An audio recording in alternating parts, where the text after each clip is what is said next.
Hello बच्चों, चलिए प्रश्न को पढ़ते हैं। बिस्मिथ की सबसे स्थायी ऑक्सीकरण अवस्था है।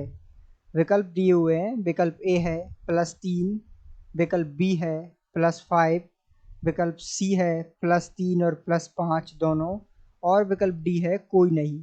तो आइए बच्चों, हम जो है मुख्य अवधारणा को समझते हुए इस प्रश्न को हल करते हैं। तो ऐसे प्रश्नों को हल करने के लिए जिनमें सामान्यतः ऑक्सीकरण संख्या के बारे में पूछा जाता है, हमें ऐसे प्रश्नों को हल करने के लिए उन तत्वों का सामान्य इलेक्ट्रॉनिक विन्यास आना आवश्यक है, ताकि हम आसानी से बता सके कि तत्व कितने इलेक्ट्रॉनों का त्याग कर रहा है और जो है उसकी कितनी ऑक्सीकरण अवस्था स्थायी है। तो इसके लिए हमें क्या आना चाहिए? इलेक्ट्रॉनिक विन्यास।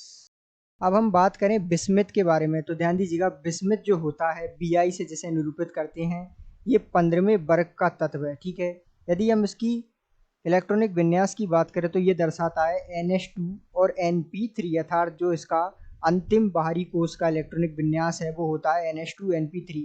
ध्यान दीजिएगा, Np3 के जो 3 इलेक्ट्रॉन होते हैं वो आसानी से बिस्मिथ त्याग देता है, लेकिन जो NS के अर्थात S कक्षक के 2 इलेक्ट्रॉन होते हैं उन्हें अक्रिय युग्म प्रभाव के कारण ये आसानी से त्याग नहीं कर पाता है, क्योंकि नाभिक का बढ़ा हुआ आवेश या आकर्षण इन पर होता है। इस कारण से ये 2 इलेक्ट्रॉन आसानी से त्यागे नहीं जाते बिस्मिथ द्वारा। लेकिन पी कक्षक में उपस्थित, या कहें तो बाहरी पी कक्षक में उपस्थित 3 इलेक्ट्रॉनों को ये आसानी से दान कर देता है। तो जो है इसकी सबसे अधिक स्थायी ऑक्सीकरण अवस्था होगी +3, क्योंकि ये 3 इलेक्ट्रॉनों को जो बाहरी पी कक्षक में उपस्थित हैं उन्हें आसानी से दान कर देता है। तो दिए गए प्रश्न का सही उत्तर होगा विकल्प ए +3, और इस प्रकार जो है आप इलेक्ट्रॉनिक विन्यास की सहायता से आसानी से स्थायी ऑक्सीकरण अवस्था का पता लगा सकते हैं। तो प्रश्न का सही उत्तर होगा ए +3, अर्थात दिए गए प्रश्न का सही विकल्प ए है।